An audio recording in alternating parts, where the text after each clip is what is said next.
Bonjour à toutes et à tous, bienvenue sur Radio Alliance Plus si vous êtes sur le 103.1 en FM sur l'agglomération nîmoise ou bien sur radioallianceplus.fr si vous nous écoutez à travers Internet. Radio Alliance Plus, en collaboration avec l'Église protestante unie de France et l'Église protestante française de Saint-Gall, vous propose le culte dominical. Ce culte sera présidé par la pasteure Violaine Monet, pasteur proposante dans l'ensemble Sommières-Wavonouage, et Claire Desménard, pasteur proposante à Nîmes. La partie musicale sera assurée par le pasteur Éric Gallia de Gardeninck et chargé de mission régionale.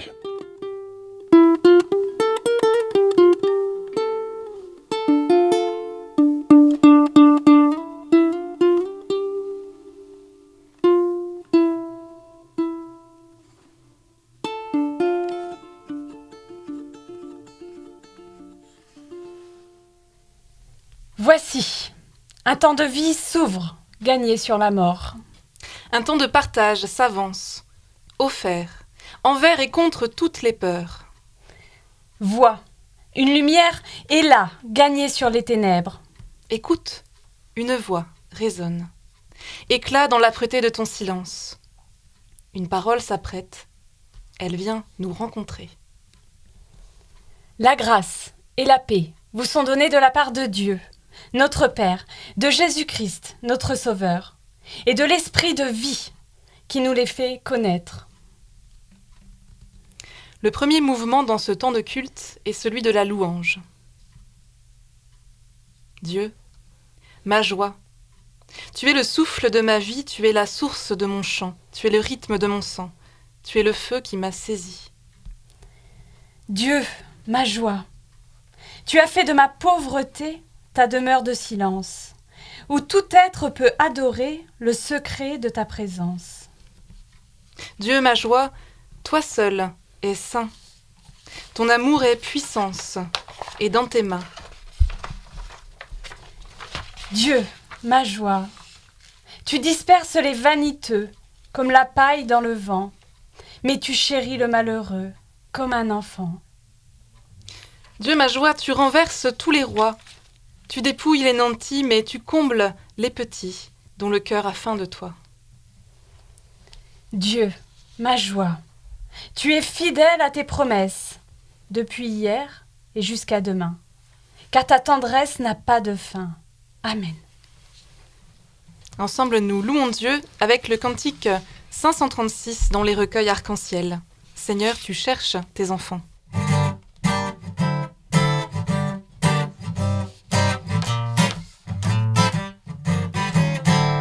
Seigneur, tu cherches tes enfants, car tu es l'amour. Tu veux unir tous les vivants, grâce à ton amour. Alléluia, Seigneur, Seigneur. Oh, prends en ton église tous nos frères de la terre, dans un même amour. Seigneur, tu vois le monde entier, car tu es l'amour.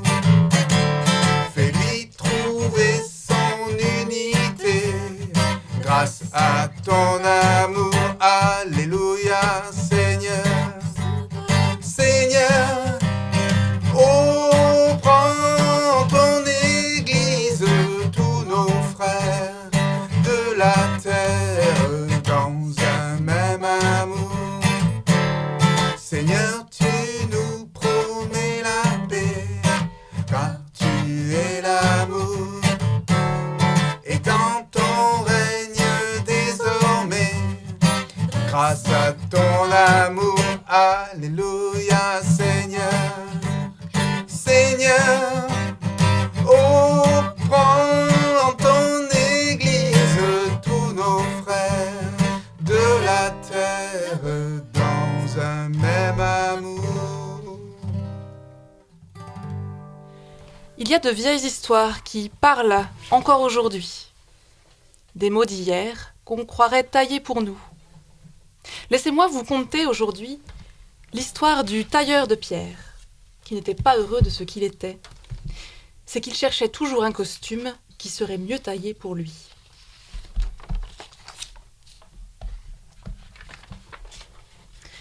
C'était un tailleur de pierre, guéluron et joyeux drille, qui passait sa journée à chanter tout en débitant les blocs de pierre de la carrière. On le mandait parfois pour restaurer quelques vieilles demeures. Or un jour, le seigneur du village l'envoya quérir pour réparer les degrés usés du perron d'entrée de son château.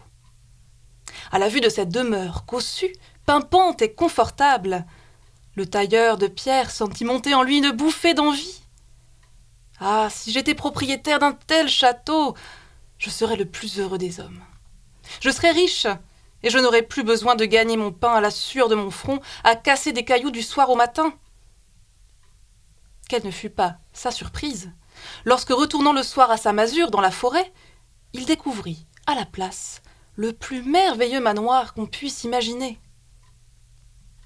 Assis sur le perron, il jouissait depuis quelques jours déjà de sa vie de nouveau riche, lorsqu'il voit passer, sur la route, le roi lui-même, trônant dans son carrosse, environné de courtisans chamarrés et de laquais en livrée. Que j'aimerais être moi aussi entouré de serviteurs et comblé d'honneurs. À peine le souhait a-t-il franchi ses lèvres qu'il se retrouve assis dans le carrosse royal à la place du monarque. Mais le soleil dardait de plus en plus fort ses rayons, et bientôt il eut trop chaud. Ah, si j'étais le soleil! Devenu astre du jour, il jouissait de sa toute nouvelle puissance. Ne pénétrait-il pas de sa lumière et de sa chaleur les lieux les plus cachés du globe? Jusqu'au moment où un vilain nuage obscurcit son ardeur. Dépité, il grommela « Ah, si j'étais nuage !» Sitôt dit, sitôt fait. Voici notre tailleur de pierre transformé en un beau cumulus répandant la pluie sur tout le pays. Rien n'arrêtait l'ondée. Elle coulait et grossissait en ruisseaux et rivières, jusqu'à ce que son impétuosité toute puissante se trouva barrée par un gros rocher au beau milieu de la route. Et voici l'ondée obligée de contourner le rocher pour continuer son chemin. Comment ? Ce rocher prétend être plus fort que moi. Que je devienne rocher. Et voici notre tailleur de pierre trônant fièrement de toute sa masse de granit au beau milieu du chemin. Mais un matin qu'il se réveillait du pesant sommeil de la nuit, il entendit à ses pieds comme des bruits sourds et se sentit ébranlé de secousses à chaque coup. C'était un petit homme qui, la masse à la main, était en train de le réduire en morceaux. « Que ne suis-je tailleur de pierre ?» s'exclama notre héros. Et le voici, à nouveau, taillant les rochers et chantant à tue-tête, débordant de la joie toute neuve d'être enfin lui-même et enfin libéré de toutes les grandeurs.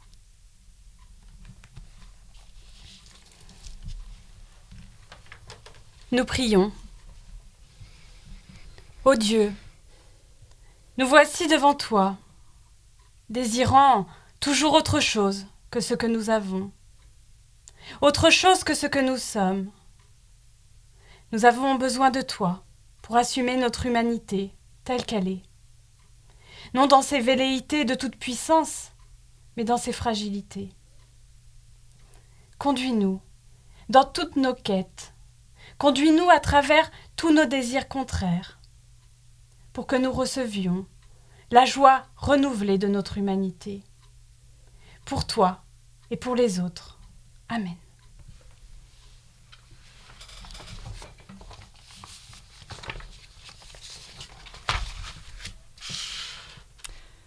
À tous les tailleurs de pierre que nous sommes un peu quelque part, Dieu vient nous raconter une autre histoire qui parle.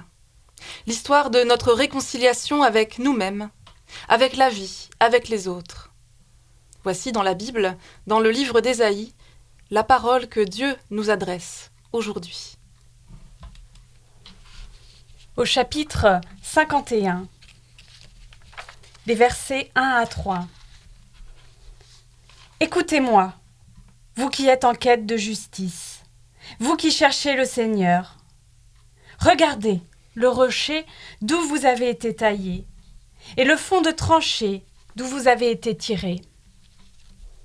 Regardez Abraham, votre père, et Sarah qui vous a mis au monde. Il était seul, en effet, quand je l'ai appelé. Or je l'ai béni, je l'ai multiplié. Oui, le Seigneur réconforte Sion. Il réconforte toutes ses dévastations. Il rend son désert pareil à un Éden, et sa steppe pareil à un jardin du Seigneur. On y retrouvera enthousiasme et jubilation, action de grâce et son de la musique.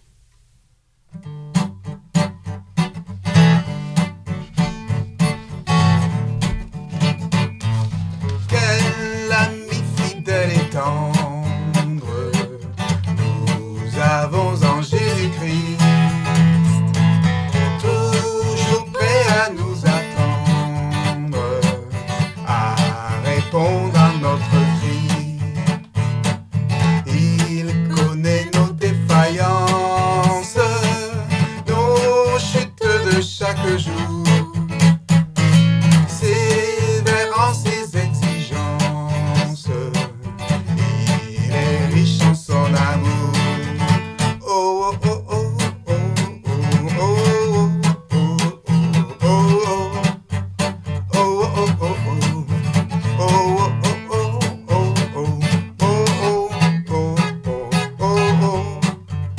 oh, oh, oh, quel ami fidèle et tendre nous avons en Jésus-Christ, toujours prêt à nous apprendre, à vaincre en comptant sur lui. S'il nous voit vrai et sincère, à chercher la sainteté, il écoute nos prières et nous met en liberté. Oh, oh, oh, oh, oh, oh, oh, oh, oh, oh, oh,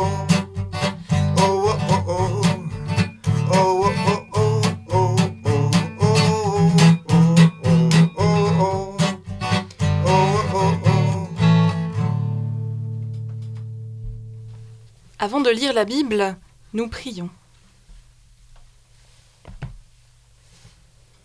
Qui es-tu, toi, Dieu que nous prions aujourd'hui? Es-tu ce grand Dieu, aussi éloigné de nous que le sont les étoiles du ciel? Es-tu ce Fils de l'homme qui circulait sur les routes de Galilée? Es-tu ce souffle insaisissable qui fait toutes choses nouvelles? Ô Dieu, toi que nous cherchons, que ta parole retentisse maintenant pour nous. À chacun et à chacune, fais-toi connaître sous les traits que tu voudras. Amen. Et nous entendons dans l'Évangile selon Jean, au chapitre 14, les versets 1 à 12. Que votre cœur ne se trouble pas.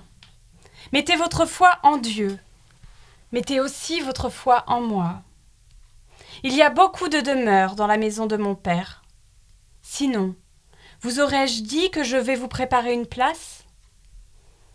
Si donc je m'en vais vous préparer une place, je reviens vous prendre auprès de moi, pour que là où moi je suis, vous soyez, vous aussi. Et là où moi je vais, vous en savez le chemin. Thomas lui dit: Seigneur, nous ne savons pas où tu vas. Comment saurions-nous le chemin? Jésus lui dit: C'est moi qui suis le chemin, la vérité et la vie. Personne ne vient au Père sinon en passant par moi.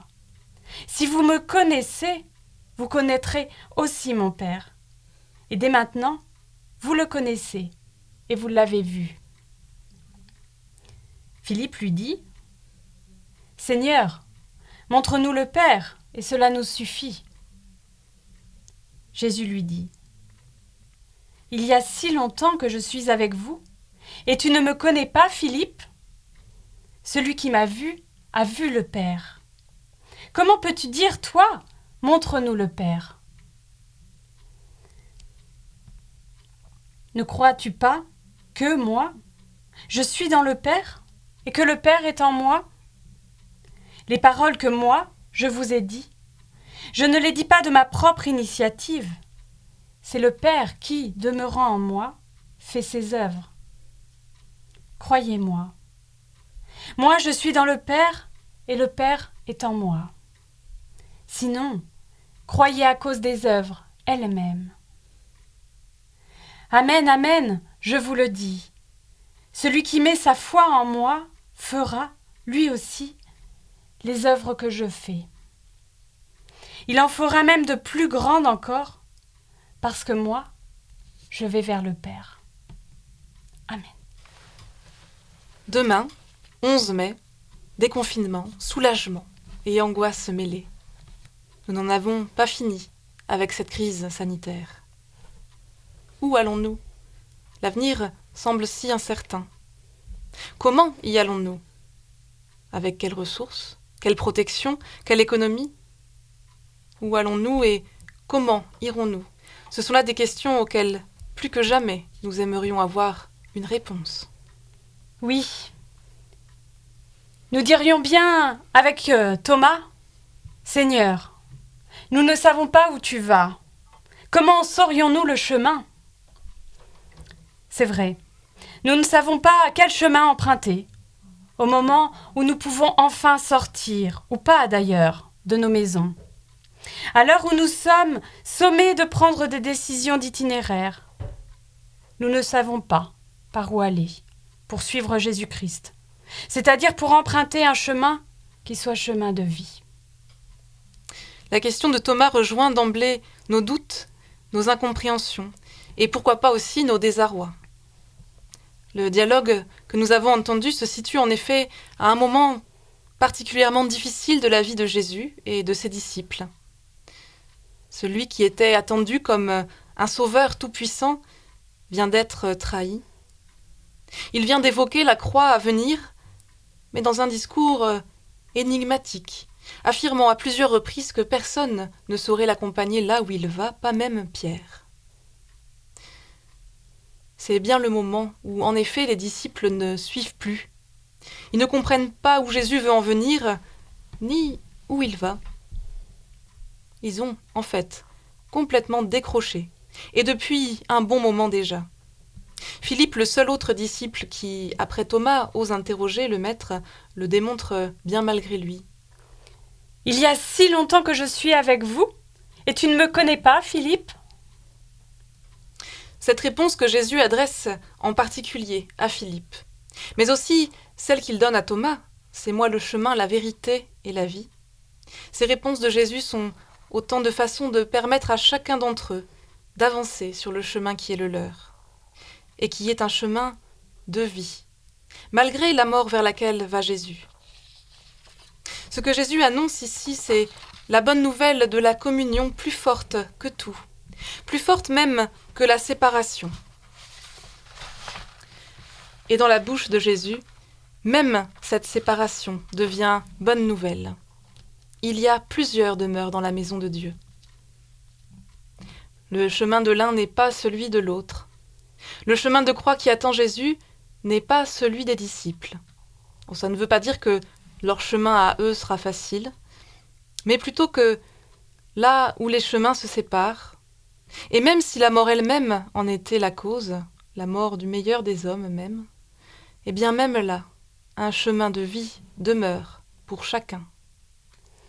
Et c'est à avancer sur un chemin de vie que nous sommes appelés, à nous saisir avec ce texte de l'audace, de choisir ce qui est vivant pour nous, ce qui nous permet de poursuivre notre propre chemin. Voilà l'invitation de l'Évangile. Les disciples, avec ce drame qui les attend alors, ont sans doute, comme nous, été confrontés à cette tentation de rester figés dans leurs attentes, dans ce qu'ils ne veulent pas perdre. Nous le restons parfois, dans nos peurs ou nos satisfactions d'ailleurs.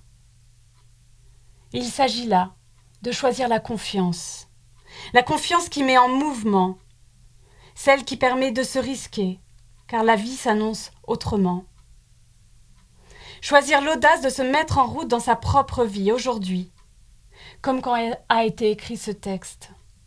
Je suis le chemin, la vérité et la vie, nous dit Jésus. Alors, quelle vérité qui nous met en route aujourd'hui? Quelle est la vérité de mon existence, celle qui me fait marcher? Au commencement, il y a la communion. Communion de Jésus et de son Père, comme le prologue de Jean le dit si bien. Au commencement, la parole était avec Dieu, et la parole était Dieu. Communion aussi de Jésus et des siens, les disciples. Cette communion, elle se vit aujourd'hui encore, lorsque Jésus vient nous rejoindre en vérité sur nos chemins, quels qu'ils soient, pour les transformer en chemins de vie. Et puis vient la séparation, douloureuse.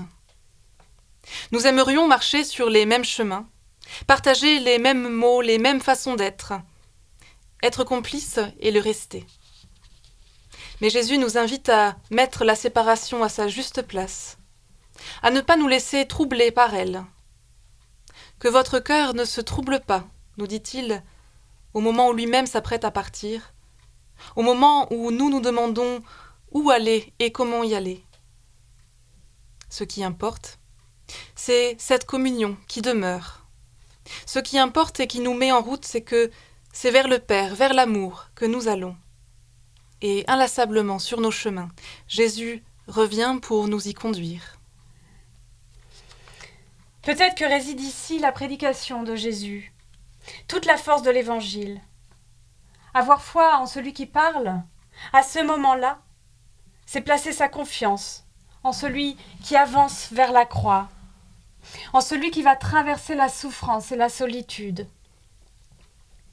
qui va connaître l'épreuve de la mort, seul sur la croix. Nous sommes ici invités à la confiance qui traverse notre humanité. Il ne s'agit pas d'être nous-mêmes forts pour faire des œuvres, mais bien d'accueillir ce qui vient. La parole est et reste œuvre du Père. Le chemin du disciple est le chemin de l'humanité que le Fils a emprunté, parce que la parole a été faite chair, et que c'est dans notre chair humaine, c'est-à-dire dans ce qui nous est le plus intime, et parfois le plus difficile à vivre également, que nous le rencontrons. Suivre Jésus, prendre ce chemin, et ainsi, en quelque sorte, laisser agir la parole du Père qui œuvre en lui, qui œuvre en nous. Et la séparation devient alors vraiment bénédiction, comme avec cette idée juive du tzimtzum, le retrait de Dieu au commencement du monde, pour laisser sa création exister. En cet amour vers lequel nous allons, pas de fusion, pas de confusion. Le totalitarisme n'a pas sa place, mais chacun et chacune y a une place. Oui, et ce qui se reçoit s'agit. Ce qui est donné met en mouvement, se met en œuvre, ouvrant de nouveaux possibles pour ceux qui écoutent. Je repense à ces mots de France Farago, tirés de la pensée de Kierkegaard. La froide raison ne suffit pas pour devenir un homme. Il y faut choisir d'exister au lieu de se laisser aller à la dérive. Choisir d'exister. De même, la foi n'est pas qu'une question de froide raison. Elle est également cette raison que la raison ne connaît pas. Cette raison qui s'enracine dans le cœur, c'est-à-dire au cœur de notre être, de ce que nous sommes, donc aussi de notre corps, et pas seulement de nos idées, de nos réflexions. Nous avons et recevons dans la foi tout ce que nous sommes. Nous le vivons avec tout ce que nous sommes. Nous recevons d'exister, mais c'est une existence à laquelle nous sommes invités à dire oui dans le concret de nos existences. Un oui qui est confiance, liberté et qui se fait mise en route. Finalement, c'est ce que Thomas et Philippe ont compris, en osant manifester à Jésus leurs doutes, leurs incertitudes. Le chemin qui nous est proposé par celui-là même qui est la parole, c'est en fait justement le chemin de la parole. Parole qui vient du cœur, parole qui vient de Dieu. Parole libre, parole vraie, en laquelle il est offert à chacun une place bien marquée, qui ne sera pas confondue. Cette parole qui nous a été manifestée en Jésus-Christ n'est pas un discours lénifiant, pas plus qu'elle n'est un règlement de compte. Elle n'est pas une suite de mots vides et creux et n'est soumise à aucune stratégie, aucun faux semblant. Elle n'a pas besoin d'effet de manche et n'use pas de violence, mais elle s'adresse à chacun en particulier, à chacun en personne. Et elle le fait pour nous emmener vers l'amour. Un amour qui peut s'exprimer et se vivre de bien des façons, car il y a plusieurs demeures, plusieurs maisons bâties sur le roc de la parole, qui nous bâtit à notre tour, comme autant de pierres vivantes qu'aucune tempête ne saurait perdre. Des pierres vivantes qui peuvent alors laisser agir en elles la parole, pour qu'à travers la résurrection de Jésus-Christ, cette parole opère de plus grandes œuvres encore. Ce que nous dit Jésus, c'est que son absence, là où on l'attendait, est promesse d'une dynamique insoupçonnée, créatrice de vie, aujourd'hui encore. Promesse d'une présence autre, mystérieuse. Lui, le consolateur, l'esprit de vérité, comme le nomme ensuite l'évangéliste. Nous en sommes les témoins, au cœur même de notre vie, témoins confiants de cette espérance. Et pierre vivante, fondée dans la parole, nous sommes partie prenante d'un monde en construction, où nous pouvons être, aujourd'hui et demain, ponts et chemins, les uns pour les autres et les uns avec les autres. Amen. Amen.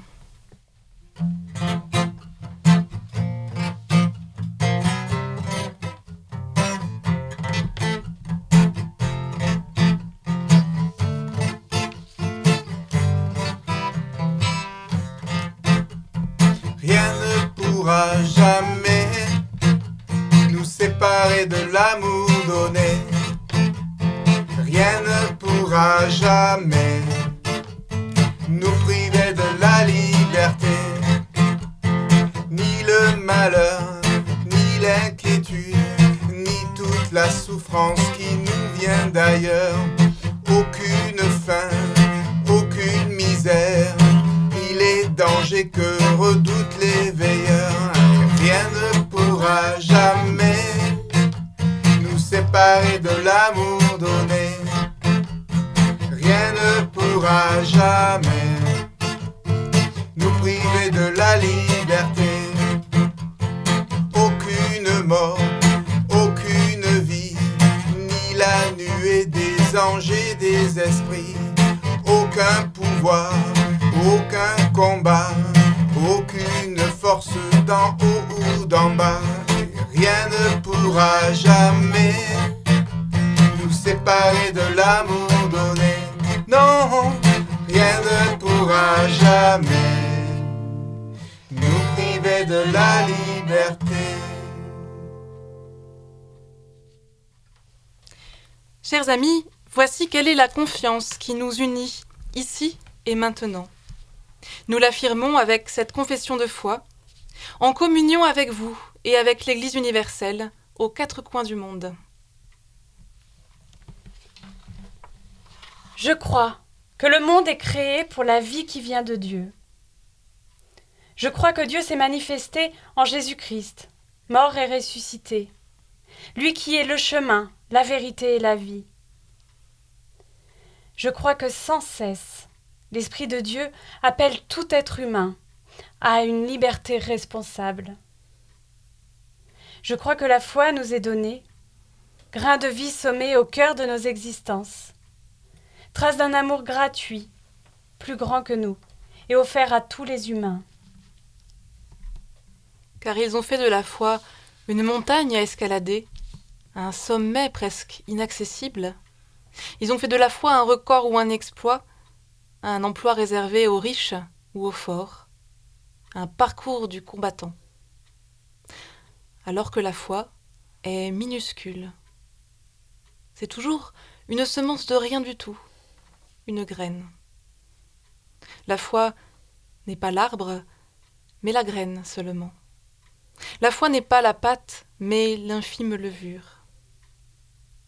Bien sûr, la foi peut déplacer les montagnes, mais elle n'est pas une montagne. Bien sûr, elle peut produire d'immenses moissons, mais elle est simplement le grain de blé. Amen.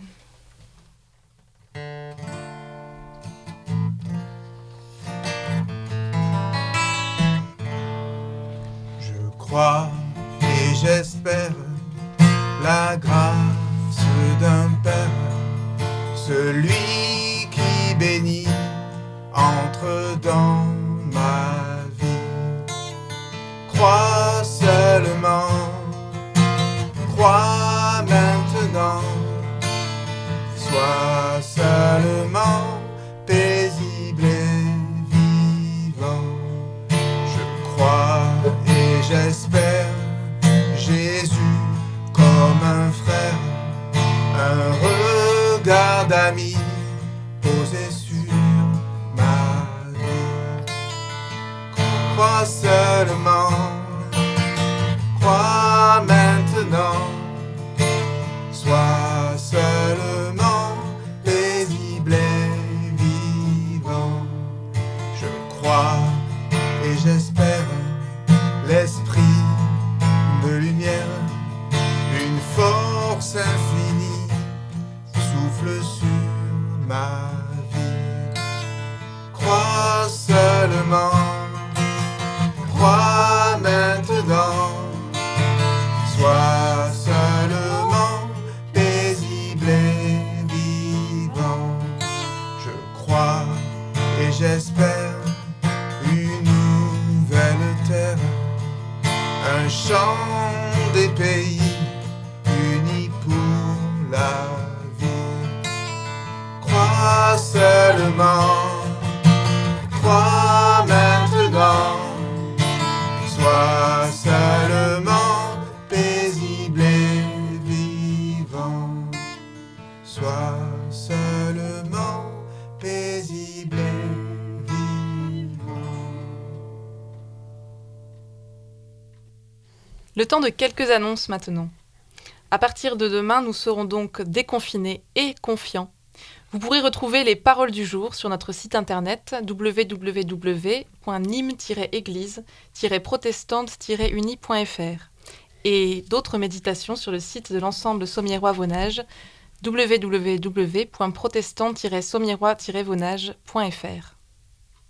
Nous vous invitons aussi à chanter pour rester en communion, au moins jusqu'à ce que les cultes puissent reprendre dans nos lieux habituels. Une chorale éphémère et à distance va reprendre à 4 voix les grands classiques du protestantisme, alors rejoignez-nous. Toutes les infos seront sur notre site internet. Nous sommes invités à rester prudents durant les semaines à venir, mais nous restons proches les uns des autres. La fraternité qui anime nos assemblées et nos communautés reste vive. Alors n'hésitons pas à prendre des nouvelles des uns des autres, n'hésitez pas à nous contacter. En ce qui concerne les informations de l'Église française de Saint-Gall, peu de choses à dire, puisque nous sommes toujours dans ce temps de le confinement, où nos activités sont pour l'instant suspendues jusqu'au mois de juin. Cependant, vous pouvez avoir toutes sortes d'informations concernant la spiritualité, la réflexion sur le nouveau site de l'Église française de Saint-Gall, églisefrançaise.ch. Un trait d'union, petit court trait d'union, vous parviendra pour donner quelques informations, et en particulier pour toutes celles et ceux qui n'ont pas Internet et qui passent encore aujourd'hui par l'écrit. Cet écrit qui est très important aussi, qui maintient notre relation. C'est le moment de l'offrande, comme on le fait dans chaque culte, et pour que le déconfinement ne devienne pas déconfiture, nous avons besoin de vous, vos communautés, qu'elles se trouvent à Nîmes, dans le Vaunage ou ailleurs, ne vivent que de vos dons. Pensez à elles Adressez votre don, même modeste, par virement ou par chèque. L'Église fait son œuvre, elle jette ses graines et c'est à vous de les faire pousser. Merci. Avant de nous séparer et que chacun reprenne son chemin de vie, nous prions les uns pour les autres. Nous prions pour vous qui nous écoutez, qui que vous soyez. Nous prions pour toutes celles et ceux que la vie a abîmés et qui ne peuvent plus prier. Ensemble, nous prions.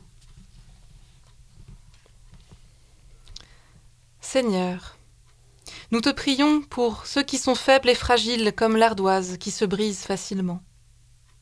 Soutiens-les.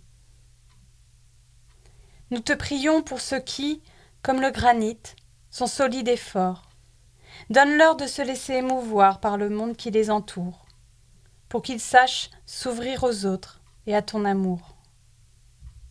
Nous te prions pour celles et ceux qui, comme la pierre volcanique, sont éprouvés par la maladie, le deuil, les difficultés ou la solitude. Ceux qui sont broyés par la coulée des épreuves et des injustices. Ceux qui n'arrivent pas à trouver la paix. Donne-leur courage et espérance. Nous te prions pour ceux qui, comme le galet de la rivière, se sentent ignorés ou méprisés.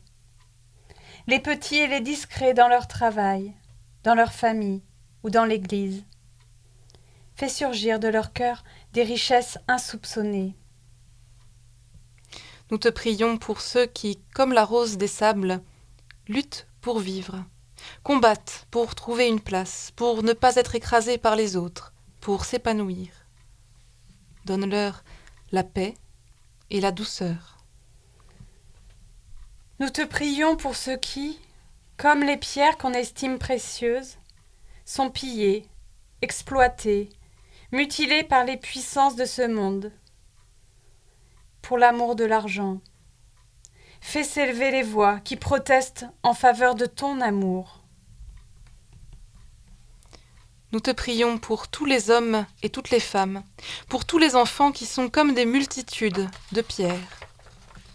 Rassemble-les dans la reconnaissance de leurs différences, pour un monde de justice et de paix, un monde à habiter. Et c'est ensemble que nous te chantons la prière que ton Fils Jésus-Christ a enseignée à ses disciples.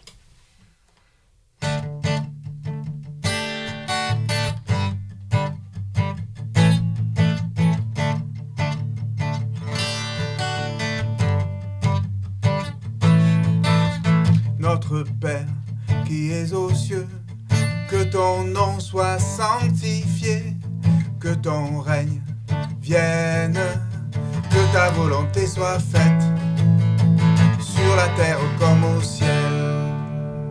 Oh, oh, oh, oh, oh, oh, oh. Oh, oh, oh, oh, oh, oh. Donne-nous aujourd'hui notre pain de ce jour. Pardonne-nous nos offenses, comme nous pardonnons aussi à ceux qui nous ont offensés. Oh, oh, oh, oh, oh, oh, oh, oh, oh, oh, oh. Et ne nous laisse pas entrer en tentation, mais délivre-nous du mal, car c'est à toi qu'appartiennent le règne, la puissance et la gloire au siècle des siècles. Amen. Oh, oh, oh, oh, oh, oh. Oh, oh, oh, oh, oh, oh.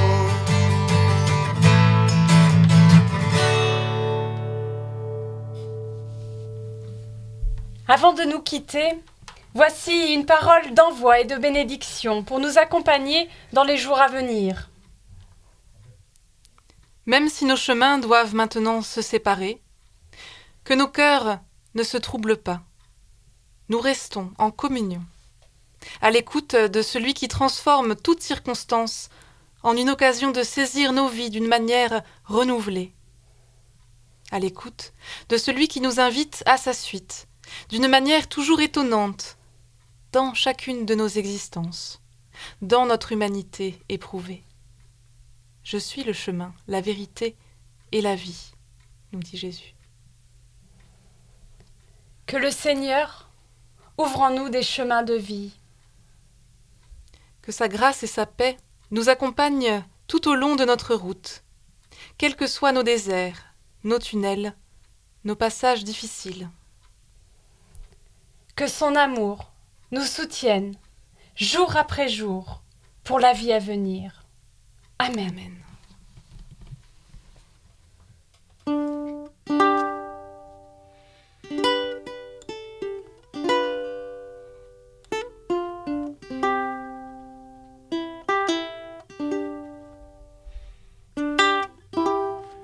Ainsi prend fin ce culte dominical qui a été présidé par la pasteure Claire Desménard de l'Église protestante unie à Nîmes, ainsi que par la pasteure Violaine Monet du secteur Sommiérois-Vaunage. La partie musicale a été assurée par le pasteur Éric Gallia, qui est chargé de mission régionale. Nous vous souhaitons un bon dimanche et nous vous donnons rendez-vous toujours sur la même longueur d'onde dimanche prochain pour partager un nouveau culte dominical. Cette fois-ci, il sera dirigé par la pasteure Iris Reuter. Bon dimanche à tous et à toutes.